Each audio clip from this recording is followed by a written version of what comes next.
Hello guys, তোমরা সবাই কেমন আছো? আশা করি সবাই অনেক ভালো আছো। তো দেখতে পারতেছো আমি অনেক গাড়ি ঘোড়ার মধ্যে চলে এসেছি। আর আমি তো হাইটে যাচ্ছি, আমি তো ভুলেই গেছিলাম। আচ্ছা, আমি আজকে চলে আসছি হচ্ছে বসুন্ধরা সিটিতে। বসুন্ধরা সিটিতে আমি আজকে কি কি করলাম সবাই আমাদের শর্টকাট একটা ভিডিওতে দেখা দিচ্ছি।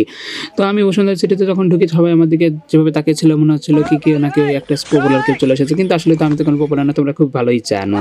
তো আমি ফাইনালি এখান থেকে কিছু ভিডিও নিচ্ছিলাম দেখুন বসুন্ধরা সিটিতে আমার মনে হচ্ছে নতুন নতুন এসেছি, এই প্রথমবার কি কি করবো বুঝতে পারতেছিলাম না। হাই রে, আমি তো কাবুলি পোলার ফ্যান হয়ে গেছি। এখানে যে সুন্দর কাবুলি পোলাও দিচ্ছিল আমার কাছে তো খুবই ভালো লেগেছিল। তোমরা যদি পারো এখান থেকে খেয়ে নিতে পারো।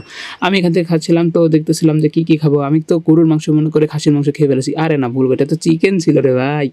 যাই হোক, আমি চিকেনের কামড়টা নিয়ে নিলাম। এখন আমি হচ্ছে লিফট থেকে নামতেছি। কি যে মজা লাগতেছিল তা বলে বোঝাতে পারবো না। তোমরা অবশ্যই আসলে কিন্তু এরকম একটা সিঁড়ি বাই সিঁড়িতে চলন্ত সিঁড়িতে উঠবা। আমি ইংলিশ বলতে পারতেছি না, যদি আমি পারতেছি না।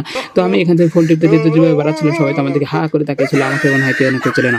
তো এদিকে আমি সদরঘাটে চলে আসি নৌকা ডিগ্রি নৌকা দিয়ে চলবো বলে। তো তোমরা কেউ যদি আসো এখানে তাহলে অবশ্যই কিন্তু ডিগ্রি নৌকা থেকে চলবে। তো আমি এখানে একটু বেলফুরি খেতে খেতে তোমাদের সামনে আড্ডা দিতে দিতে খেলাটা শেষ করে দিলাম। আরে খেলা না রে বাবু, আমার ভিডিওটা শেষ করে দিলাম। সবাই ভালো থাকবে, সুস্থ থাকবে, দেখাবে নতুন একটা ভিডিও। আল্লাহ হাফেজ।